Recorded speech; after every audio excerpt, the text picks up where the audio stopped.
Gene cinema చూసిండ్రా? గదేనుల్లా actor నాజర్కు ఇద్దరు కవల కొడుకులు ఉంటారు. వాళ్ళకి పెళ్లి చేస్తే గీస్తే ఇద్దరు కవల పిల్లలైన అక్క చెల్లెలనే చేయాలని పట్టుబడతారు. హా, గుర్తొచ్చిందా? హాగో అట్లా స్టోరీనే ఇది గాని ఆ జీన్స్ సినిమాల క్లైమాక్స్ లో జరిగినట్టు కాదు, సూపర్ గా జరిగింది. అదెందుకు చూడుంది. ఓర్ని సినిమాలలో డబల్ యాక్షన్ చేసినట్టే ఉన్నాయి కదా కొత్త పెండ్లి జంటలు. ఇసొంటి పెండ్లిలు 100 కోటో జరిగే ఛాన్స్ ఉంటది కావచ్చు భూమి మీద.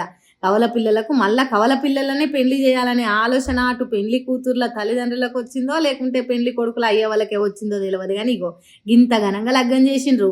కామారెడ్డి జిల్లాల గన్పూర్ ఊరు విజయ్ వినయ్ అనే ఇద్దరు పెళ్లి కొడుకులు, దేమి కలాన్ అనే ఊరు కీర్తి అనే పెళ్లి పిల్లల మెడల తాళులు కట్టిండ్రు. 2 జంటలు ఒక్క తీరే ముద్దుగున్నారు కదా. ఇట్లా చేసినందుకు కాసింత పెళ్లి ఖర్చు కూడా తగ్గింది కావచ్చు కదా. పెళ్ళి అయితే మంచిగానే జరిగింది కానీ తర్వాత జీవితంలో ఎవరో కలహాలు పెట్టుకోకుండా కయ్యాలు పెట్టుకోకుండా కలిసిమెలిసి ఉండాలి. అట్లనే ఎవల పిల్లకాడో ఎవల పిల్లో తొందరగా గుర్తుపట్టేటట్టు గట్టి ఏర్పాట్లు కూడా ఏమన్నా పెట్టుకోండి. లేకుంటే కాసింత కన్ఫ్యూజన్ అయినా కయ్యాలు పుట్టే కాడికి పోతుంది. ఇంత సంబరంగా జరిగిన పెళ్లి అని అంటున్నారు ఈ కొత్త జంటలను చూసి ఆశీర్వదించిన వాళ్ళు.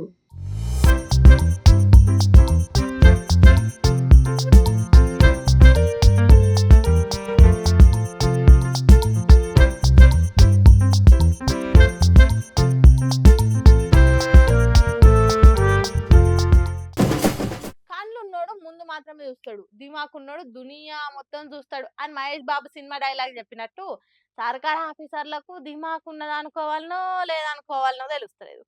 ఎందుకు అట్లా అంటున్నావు పిల్ల అంటారా?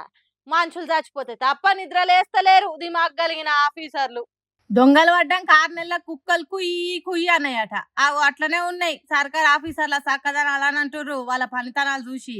రాజమండ్రిలో కల్తీపాలు దాగి 5గురు చచ్చిపోయి ఇంకో 12 మంది పానాలు అరిచేతిలో పెట్టుకొని కొన ఊపిరితోని కొట్టుకునే దాకా వస్తే తప్ప ఆఫీసర్లు సోయిలకు రాలేదు, నిద్రమత్తు తిడవలేదు.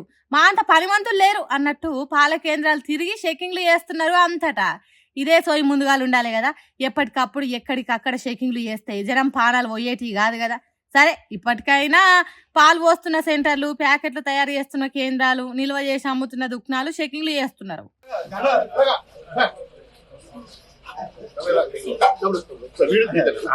పద్ధతి లేని, పర్మిషన్లు లేని, కల్తీ అని అనుమానం వచ్చిన పాలను సీజ్ చేసిండ్రు.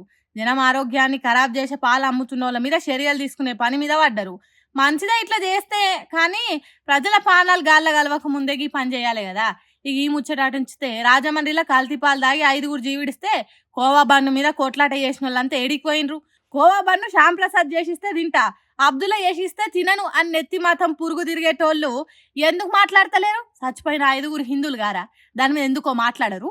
ఆ పాల కల్తీ వేరే మతం వాళ్ళు ఎవరో తయారు చేసినా అవి తాగి ఏ ఒక్కళ్ళు చచ్చిపోయినా ఇప్పుడు ఎంత రచ్చ చేసేటోళ్ళు ఏం కథ? అయితే మాయే గాని ఇప్పటికైనా ఫుడ్ సేఫ్టీ ఆఫీసర్లు మొత్తం చెకింగ్లు చేసి కల్తీ లేకుండా చేయుండ్రి.